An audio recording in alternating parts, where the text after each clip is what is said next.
पतीचे पाय दाबणाऱ्या स्त्रिया या व्हिडिओला शेवटपर्यंत नक्की बघा, कारण या साधारण दिसणाऱ्या सेवेच्या मागे एक प्राचीन रहस्य लपलेले आहे, जे तुमच्या कुटुंबाची किस्मत बदलू शकते.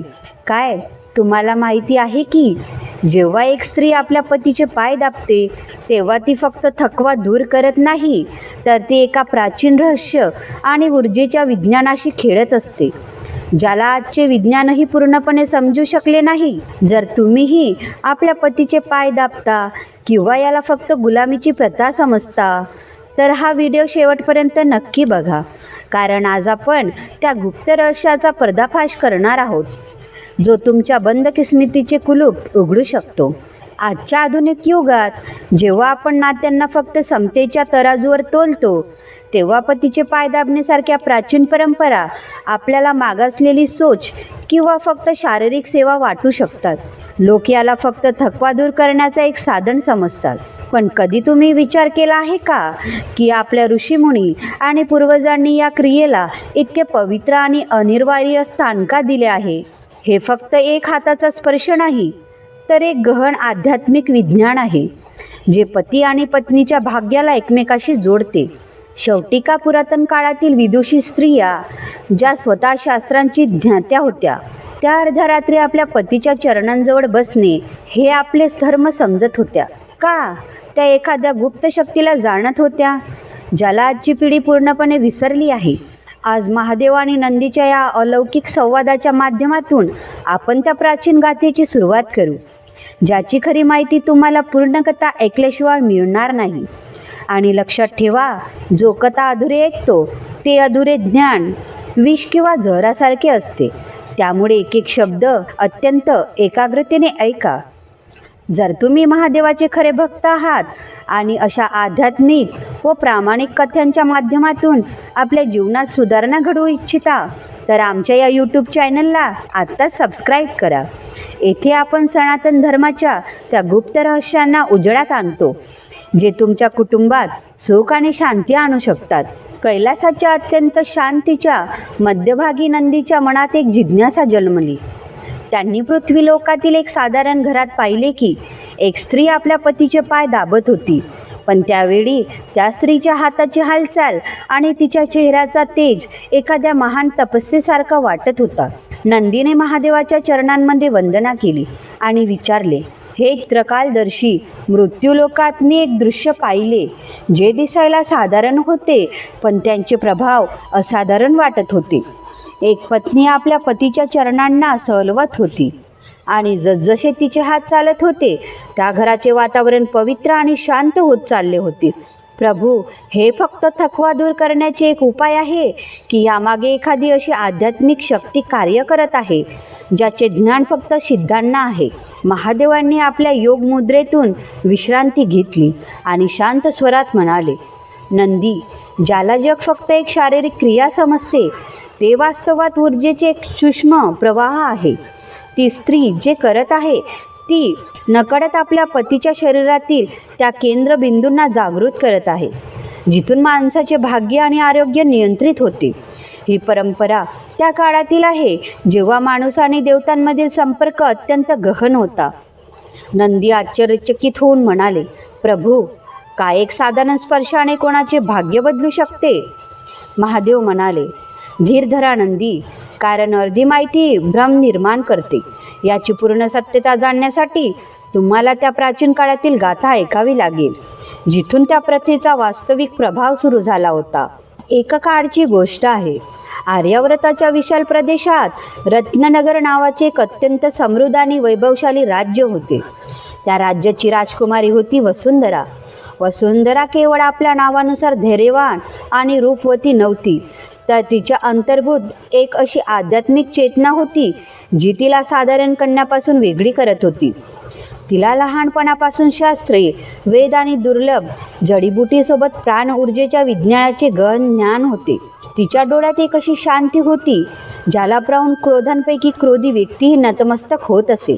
त्याचवेळी शेजारील राज्यातील पराक्रमी राजकुमार सत्यव्रत यांच्याशी तिचे विवाह निश्चित झाले. सत्यव्रत आपल्या वीरता आणि न्यायप्रियतेसाठी संपूर्ण आर्यवर्तात विख्यात होते. त्यांचे व्यक्तिमत्व एखाद्या पर्वतासारखे अडिग आणि सूर्यासारखे तेजस्वी होते. विवाहाचा उत्सव अनेक दिवस चालला. देवांनी पुष्पवृष्टी केली आणि प्रजाने याला दोन महान शक्तीचे मिलन मानले. पण या चमकदमक मागे एक काळी सावली लपलेली होती, जी फक्त वसुंधराच्या पारखी नजरेला दिसू शकत होती. विवाहाच्या पहिल्या रात्री जेव्हा महल दिव्यांच्या रोशनीने जगमगत होता, तेव्हा वसुंधराने एक विचित्र गोष्ट लक्षात घेतली.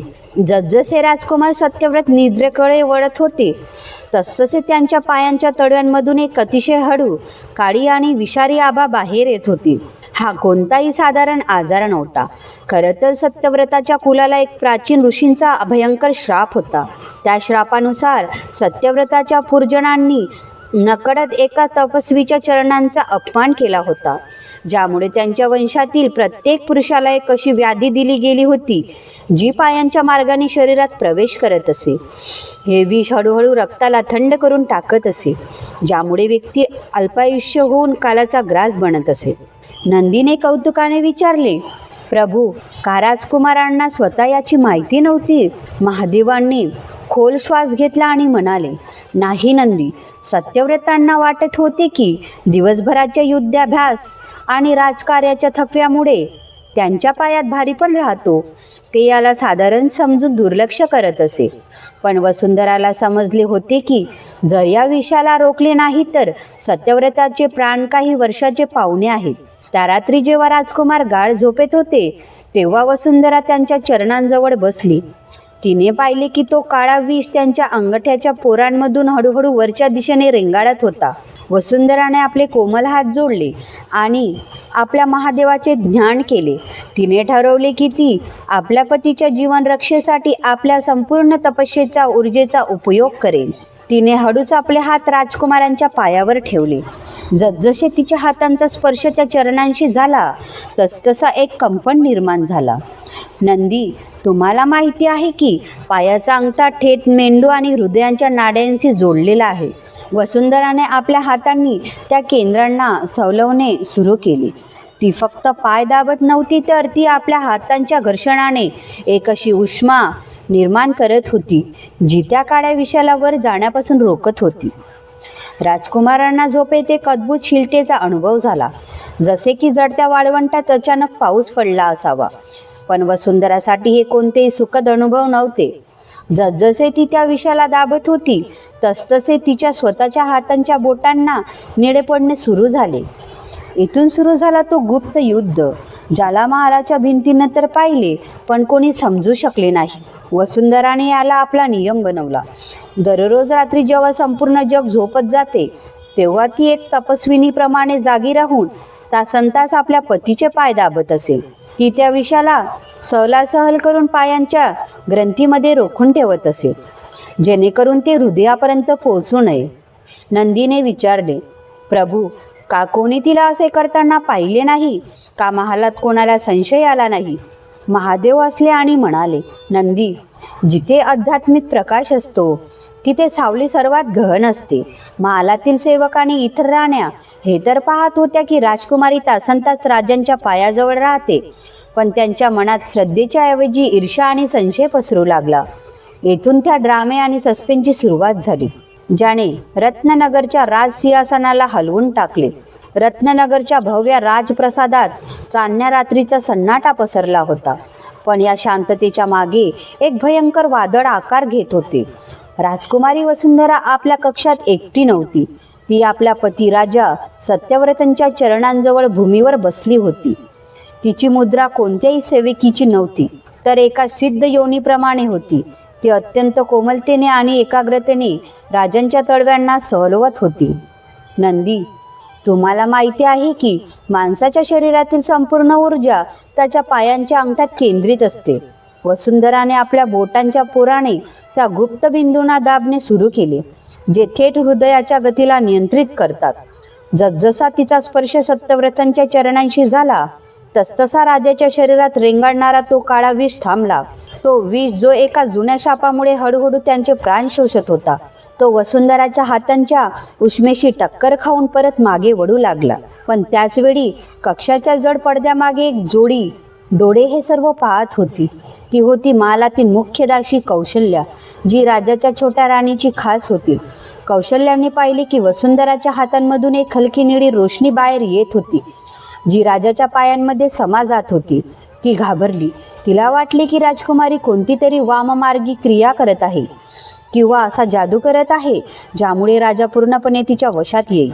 दुसऱ्या दिवशी सकाळी संपूर्ण महालात कानाफुसी सुरू झाली. कौशल्याने छोट्या राणीच्या कानात भरले. महाराणी रात्रभर राजांच्या पायाजवळ बसून कोणते तरी गुप्त मंत्र वाचतात. त्यांच्या हातातून निळी आग बाहेर येते. मला भीती वाटते की त्या राजाची आयु लांब करत नाही, तर त्यांची शक्ती शोषत आहे. छोटी राणी, जी आधीपासून वसुंधराच्या प्रभावामुळे जळत होती, तिने या गोष्टीला एक हत्यार बनवले. तिने राजा सत्यव्रतांच्या मनात संशयाचे बीज पेरण्याची योजना आखली. तिकडे वसुंधराचे शरीर दररोज हळूहळू पिवळे पडत चालले होते. नंदी तो विष कुठेही गायब होत नव्हता. तो हळूहळू वसुंधराच्या स्वतःच्या शरीरात प्रवेश करत होता. तिच्या हातांच्या बोटांच्या नखांना काळे पडणे सुरू झाले होते, पण तिने हार मानली नाही. तिला माहिती होते की जर एक रात्रीही तिने ही क्रिया सोडली तर तो शाप राजाच्या हृदयापर्यंत पोहोचेल आणि त्यांची मृत्यू निश्चित आहे. एका दुपारी राजा सत्यव्रतांनी लक्षात घेतले की वसुंधराचे हात कापत आहेत. त्यांनी प्रेमाने विचारले, प्रिये, तू इतकी कमकुवत का होत चालली आहेस? तुला काही व्याधी आहे का? वसुंधराने आपली पीडा लपवत मंद हसण्याने म्हटले, स्वामी, आपल्या सेवेचा सौभाग्यच माझी शक्ती आहे. मला काहीही झालेले नाही. का? वसुंधरा खरोखर माझी रक्षा करत आहे की ती माझ्या ऊर्जेचा उपयोग आपल्या सिद्धीसाठी करत आहे? पण राजाच्या मनात दासीने सांगितलेल्या गोष्टी घुमू लागल्या होत्या. त्यांना वाटले की कदाचित वसुंधरा त्यांच्यापासून काही लपवत आहे. त्या रात्री राजाने एक भयंकर निर्णय घेतला. त्यांनी झोपेचे नाटक केले आणि आपली तलवार आपल्या शीर्षानाईजवळ लपवली. अर्धी रात्र झाली. कक्षात कापुराची हलकी सुगंध पसरली होती. वसुंधरा उठली. तिने महादेवाचे नाव घेतले आणि पुन्हा राजाचे पाय दाबणे सुरू केले. राजा तो विष अतिशय प्रबल होता, कारण त्या दिवशी शापाची तिथी भारी होती. जसजसे वसुंधराने जोराने अंगठा दाबला तसतसा राजाला विजेसारखा धक्का बसला. राजा सत्यव्रत धक्क्याने उठून बसले. त्यांनी गरजत म्हटले, बस वसुंधरा, हेच का तुझे प्रेम आहे?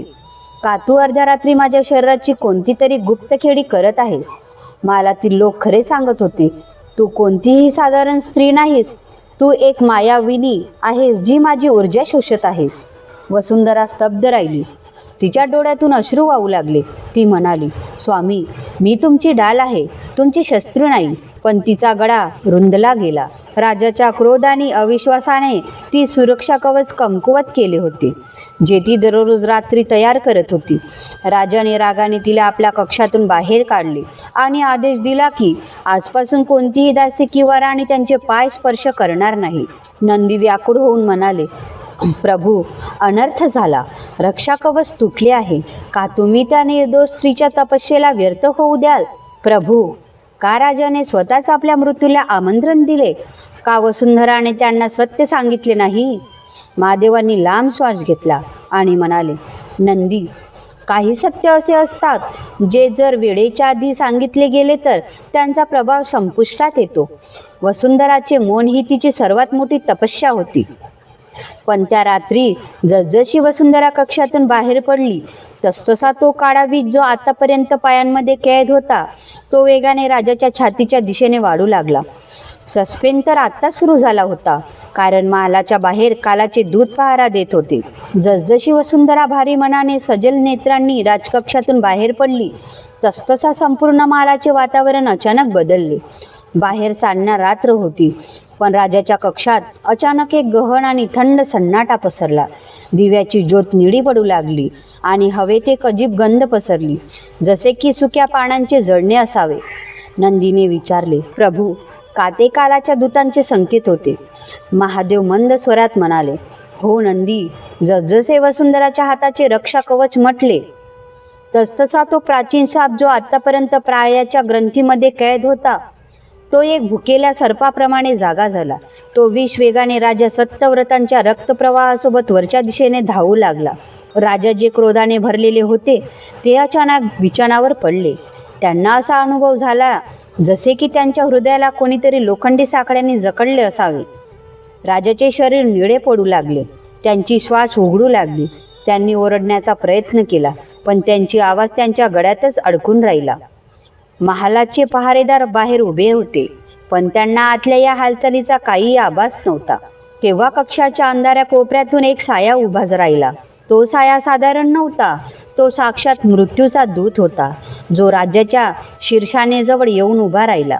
तिकडं महालाच्या दुसऱ्या कोपऱ्यात वसुंधरा आपल्या बिछाण्यावर बसून आपल्या महादेवाचे निरंतर जप करत होती. अचानक तिच्या अनाहत चक्रात एक तेज कंपन झाला. तिला साक्षात आभास झाला की तिच्या पतीचे प्राण संकटात आहे. तिने आपले डोळे बंद केले आणि मानसिक रूपाने त्या कक्षाचे दृश्य पाहिले. तिने पाहिले की राजाच्या चरणांमधून तो काळा विष आता त्यांच्या छातीपर्यंत पोचला आहे. वसुंधराने आपली मर्यादा आणि राज्याच्या त्या कठोर आदेशाला विसरले, ज्यात तिला कक्षातून बाहेर काढले होते. ती भागल्याप्रमाणे गॅलरीमध्ये धावली. रक्षक तिला थांबवू इच्छित होते, पण तिच्या चेहऱ्यावर असलेल्या त्या अलौकिक तेजाला पाहून ते मागे हटले. ती सरळ राजाच्या कक्षाचे द्वार उघडून आत शिरली. नंदी, तेथील दृश्य रोंगटे उभे करणारे होते. थांबा दूत, जोपर्यंत हे चरण माझ्या हातांमध्ये आहे तोपर्यंत तुम्ही यांच्या प्राणांना स्पर्शही करू शकत नाही. माझे प्राण या शरीरापासून वेगळे होऊ शकतात, पण माझे हात या चरणांपासून नाही. हा स्पर्श माझा धर्म आहे आणि धर्म कधी हरत नाही. राजा सत्यव्रत अधमरे पडले होते आणि यमदूत आपला पाश काढणारच होता. वसुंधराने एक क्षणही वाया न घालवता पुन्हा राजाच्या त्या निळा पडलेल्या चरणांना आपल्या हातांमध्ये भरले. जसजसा तिने स्पर्श केला तसतसा यमदूत ठेचकाळला. नंदीने आश्चर्याने विचारले, पहा प्रभू, एका सतीच्या शक्तीसमोर कालाचा दूतही कापत आहे. सत्याची विजय निश्चित आहे. प्रभू, का एका साधारण नारीच्या स्पर्शाने यमदूत थांबू शकतो? महादेव म्हणाले, नंदी, जेव्हा एक सती आपल्या पतीच्या चरणांना पकडते तेव्हा ती फक्त शरीराला नाही तर त्यांच्या प्राण केंद्राला थांबवते. वसुंधराने आपल्या उजव्या हाताच्या अंगठाने राजाच्या त्या विशेष मर्मबिंदूला दाबले, ज्याला तल हृदय म्हणतात. हा बिंदू थेट हृदयाचे ठोके पुन्हा सुरू करण्याची शक्ती ठेवतो. त्या रात्री कक्षात एक जबरदस्त आध्यात्मिक युद्ध झाले. वसुंधराच्या हातांमधून घाम टपकत होता. तिच्या स्वतःचा श्वास फुलत होता, कारण ती राजाच्या शरीरातील त्या भयंकर विषाला परत आपल्या हातांद्वारे खेचत होती. ते विष इतके प्रबल होते की वसुंधराच्या कोमल हातांची त्वचा काळी पडू लागली, पण तिने आपल्या पतीच्या चरणांना सोडले नाही. ती वारंवार प्रार्थना करत होती, हे महादेव, माझ्या पतीचा दोष नाही, हा शाप आहे. माझे प्राण घ्या, पण त्यांच्या शरीरातून हे विष काढून टाका. यमदूत गरजत म्हणाला, हे नारी, आपला हट्ट सोड. या पुरुषाची आयु संपली आहे. हा शाप ही याची नियती आहे. वसुंधराने दृढतेने उत्तर दिले, हे दूत, तुम्ही शरीर घेऊ शकता, पण जोपर्यंत माझे हात या चरणांशी जोडलेले आहेत तोपर्यंत तुम्ही यांच्या प्राणांच्या सूत्राला तोडू शकत नाही. एका पत्नीच्या स्पर्शाचा अधिकार यमराजांच्या अधिकारापेक्षा मोठा आहे. महादेव म्हणाले, नंदी, त्या रात्री काल आणि प्रेमामध्ये जो युद्ध झाले ते इतिहासाच्या पानांमध्ये स्वर्ण अक्षरांनी लिहिलेले गेले. जेव्हा एक साधारण दिसणारी स्त्री आपल्या संकल्पावर उतरते तेव्हा मोठ्या मोठ्या देवतांचे सिंहासनही डोलू लागतात. मोठ्या लक्षाने ऐका, कारण आता या कथेत तो सस्पेन्स येणार आहे जो तुमच्या बुद्धीला चकित करेल. रत्ननगरच्या त्या शाही कक्षात हवेचे वाहने थांबले होते. एकीकडे मृत्यूच्या दूताचा भयावह पाश होता आणि दुसरीकडे वसुंधराचे कापणारे पण दृढ हात, जे राजा सत्यव्रतांच्या चरणांना जकडून होते. जसजशी वसुंधरा त्या पायांना सलवत होती तसतसे तिच्या हातातून एक दिव्य अग्नी उत्पन्न होत होती. तो विष जो हृदयापर्यंत पोचला होता तो उष्मेमुळे परत खाली पायांच्या दिशेने उतरू लागला. यमदूताने क्रोधाने आपला दंड उचलला, पण जसजसा त्याने प्रहार करायचा प्रयत्न केला तसतसा कक्षात एक अत्यंत भारी आणि गंभीर गर्जना झाली. साक्षात धर्मराज यमराज तेथे प्रकट झाले. त्यांच्या उपस्थितीने संपूर्ण महाल कापला. त्यांनी आपल्या गंभीर वाणीने म्हटले, पुत्री वसुंधरा, तो महान आहे, पण सृष्टीचे चक्र थांबू शकत नाही. पुत्री वसुंधरा, बस कर. या मनुष्याची आयुरेखा संपली आहे. नियतीचा विधान सांगतो की शाप आपले काम पूर्ण करेल. तू व्यर्थ कालाच्या मार्गात अडथळा बनत आहेस. नंदी व्याकुळ होऊन म्हणाले, प्रभू, का वसुंधराने यमराजासमोर हार मानली? का तिने आपले हात मागे ओढले? महादेव मंद हास्याने म्हणाले, नाही नंदी, प्रेमात हार हा शब्द असतोच नाही. वसुंधराने आपल्या डोळ्यात अश्रू घेऊन यमराजाकडे पाहिले आणि म्हटले, हे धर्मराज, शास्त्रांनी म्हटले आहे की पती आणि पत्नी एकच प्राण आहे. जर तुम्ही यांचे प्राण घेत आहात तर का? धर्म एका अर्ध्या प्राणाला घेण्याची आज्ञा देतो. हे धर्मराज, तुम्ही प्राणांचे स्वामी आहात, पण मी या शरीराची अर्धांगिनी आहे. शास्त्रांनी म्हटले आहे की पतीच्या शरीराचा अर्धा भाग पत्नीचा असतो. जर तुम्ही यांचे प्राण घेऊ इच्छित असाल तर माझ्या हिस्स्याचे प्राण कसे सोडू शकता? जोपर्यंत माझे हात यांच्या चरणांशी जोडलेले आहेत तोपर्यंत आमचे प्राण एकाच धाग्यात पिरालेले आहेत. जर तुम्ही यांना खेचाल तर मलाही सोबत घ्यावे लागेल. यमराज विचारात पडले. त्यांनी पाहिले की वसुंधराच्या हातांच्या पोरांमधून रक्त ओघळत होते, कारण ती त्या विषारी शापाच्या वेगाला आपल्या कोमल हातांनी शोषत होती. यमराजांनी एक परीक्षा घेण्याचा निर्णय घेतला. त्यांनी म्हटले, ठीक आहे वसुंधरा, जर तू आपल्या पतीचे चरण सलवत असताना माझ्या 3 कठीण प्रश्नांची उत्तरे देऊ शकलीस तर मी या रात्री यांचे प्राण सोडेल. पण लक्षात ठेव, जर तू एक क्षणसुद्धा यांच्या चरणांमधून आपला स्पर्श काढलीस तर मी तुरंत यांचे जीवन हरून घेईन. नंदीने विचारले, प्रभू, हे ते प्रश्न काय होते? का वसुंधरा त्या पीडेत उत्तर देऊ शकली? महादेव म्हणाले, नंदी, तो दृश्य अत्यंत मार्मिक होते. एकीकडे राजा अमृतशय्येवर होते, दुसरीकडे यमराजाचा भय आणि तिसरीकडे त्या शापाची असह्य जळजळ जी वसुंधराच्या हातांमध्ये चढत होती. यमराजांनी पहिला प्रश्न विचारला, जगात सर्वात भारी वस्तू काय आहे? वसुंधराने हात न हटवता राजाचे पाय सवलत उत्तर दिले, एका संतानासाठी पित्याची सावली आणि एका पत्नीसाठी पतीच्या चरणांचा आश्रय जगात सर्वात भारी आहे.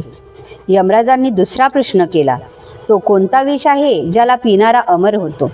वसुंधराने शांत स्वरात म्हटले, तो विष तिरस्कार आणि पीडा आहे, ज्याला एक स्त्री आपल्या कुटुंबाच्या रक्षेसाठी चुपचाप पीत असते. तोच तिला इतिहासात अमर करतो. आता यमराजांनी अंतिम आणि सर्वात घातक प्रश्न विचारला, स्त्रीचे हात जेव्हा पतीच्या चरणांना स्पर्श करतात तेव्हा ते सेवा आहे की स्वार्थ? महादेव म्हणाले, नंदी, या प्रश्नावर वसुंधरा थांबली. तिच्या चेहऱ्यावर एक दिव्य हसू आले. तिने जे उत्तर दिले ते या कथेचे सर्वात मोठे रहस्य आहे, ज्याला ऐकून यमराजांचा पाशही त्यांच्या हातातून सुटला. पण ते उत्तर काय होते आणि त्या उत्तराने कसे राजा सत्यव्रतांच्या बंद डोळ्यांना उघडले? महादेव म्हणाले, नंदी, त्या रात्री कालाचे देवताई एका सतीच्या तर्कासमोर निरुत्तर झाले. वसुंधराच्या हातांमधून घाम आणि रक्ताचे थेंब राजा सत्यव्रतांच्या चरणावर पडत होते, पण तिच्या चेहऱ्यावर जो तेज होता त्याने यमराजांच्या क्रोधालाही शांत केले. मोठ्या लक्षाने ऐका नंदी, कारण आता या कथेचे महारहस्य उघडणार आहे, ज्याला जग आत्तापर्यंत फक्त एक सेवा समजत आले आहे. यमराजाचा अंतिम प्रश्न हवेत घुमत होता. स्त्रीचे हात जेव्हा पतीच्या चरणांना स्पर्श करतात तेव्हा ते सेवा आहे की स्वार्थ? वसुंधराने आपल्या कापणाऱ्या बोटांनी राजाच्या पायांच्या त्या विशेष बिंदूला सलवत उत्तर दिले, हे धर्मराज, हे ना फक्त सेवा आहे आणि ना स्वार्थ. हे समर्पणाचे ते चक्र आहे जिथे स्त्री आपल्या पतीच्या अहंकाराला आपल्या हातांनी शांत करते आणि पती आपल्या शक्तीचा अंश आपल्या पत्नीच्या सौभाग्यात अर्पित करतो. जेव्हा मी यांचे पाय दाबते तेव्हा मी यांच्या अंतर्भूत त्या पुरुषत्वाच्या अग्नीला शांत करते, जी यांना विनाशाकडे घेऊन जाऊ शकते. हा स्पर्श एक ऊर्जेचा पूल आहे जो मृत्यूलाही जीवनात बदलू शकतो. वसुंधराचे उत्तर ऐकताच धर्मराजांचा पाश त्यांच्या हातातून पडला. राजा सत्यव्रत त्यांच्या डोळ्यांना उघडले. त्यांना पाहिले की त्यांची पत्नी, ज्यांना त्यांनी रात्रभर त्रास दिला आणि कक्षातून बाहेर काढले, ती साक्षात कालाशी लढत होती. राजाच्या चरणामधून तो काळा विष पूर्णपणे गायब झाला होता आणि वसुंधराचे हात निळे पडले होते. तेव्हा मी स्वतः आणि देवी पार्वती तेथे प्रकट झालो. त्यावेळी मीच यमराजांना शांत केले आणि जगाला ते गुप्त विज्ञान समजावले जे आजची पिढी विसरली आहे. महादेव नंदीला म्हणाले, नंदी, माणसाच्या शरीरात चरण हेच ते स्थान आहे जिथून ब्रह्मांडाची नकारात्मक ऊर्जा बाहेर पडते. पुरुषाचे शरीर स्वभावाने अग्निप्रधान असते, ज्यात क्रोध, ताण आणि अहंकाराची अधिकता असते, तर स्त्रीचे शरीर चंद्र आणि शीतलतेचे प्रतीक असते. जेव्हा एक पत्नी आपल्या पतीचे पाय दाबते तेव्हा तिच्या हातांच्या बोटांमधून निघणारी सकारात्मक ऊर्जा पतीच्या पायांच्या त्या मर्मबिंदूंना स्पर्श करते, जे थेट त्यांच्या मेंदूच्या हायपोथॅलॅमसशी जोडलेले असतात. ही क्रिया पतीच्या रक्तदाबाला नियंत्रित करते आणि त्यांच्या अंतर्भूत अहंकाराला घडवून टाकते. पण असली गुपित ही आहे की जेव्हा पतीचा अहंकार शांत होतो तेव्हा त्याच्या हृदयातून जी दुआ आणि संतुष्टता निघते ती थेट पत्नीच्या सौभाग्य आणि चक्राला सक्रिय करते. ज्या घरात पत्नी प्रेमाने पतीच्या चरणांना स्पर्श करते तेथे त्या पुरुषाची अकाल मृत्यूचा योग टळतो, कारण स्त्री आपल्या स्पर्शाने त्याचे कालतान शोषून घेते. ही कोणतीही गुलामी नाही, तर एक आध्यात्मिक उपचार, स्पिरिच्युअल हिलिंग आहे. नंदीचा संशय दूर झाला. त्यांनी पाहिले की वसुंधराचे निळे हात महादेवाच्या स्पर्शाने पुन्हा कंचनासारखे चमकू लागले. राजा सत्यव्रतांनी आपल्या पत्नीच्या चरणांमध्ये पडून क्षमा मागितली आणि त्या दिवसापासून रत्ननगरचे ते राज्य सुख शांतीने भरले. ही कथा आपल्याला शिकवते की आपल्या सनातन धर्मातील प्रत्येक परंपरेच्या मागे एक गहन विज्ञान लपलेले आहे. जी स्त्री आपल्या घरात प्रेम आणि सेवेचा हा दिवा प्रज्वलित करते तेथे साक्षात लक्ष्मीचे वास होते आणि यमराजही त्या द्वारकेपासून दूरच राहतात. तेथे साक्षात लक्ष्मीचे वास करते आणि यमराजही त्या दारापासून दूरच राहतात. या अद्भुत आणि रहस्यमय आध्यात्मिक गाथेला ऐकल्याबद्दल आपले कोटी कोटी धन्यवाद.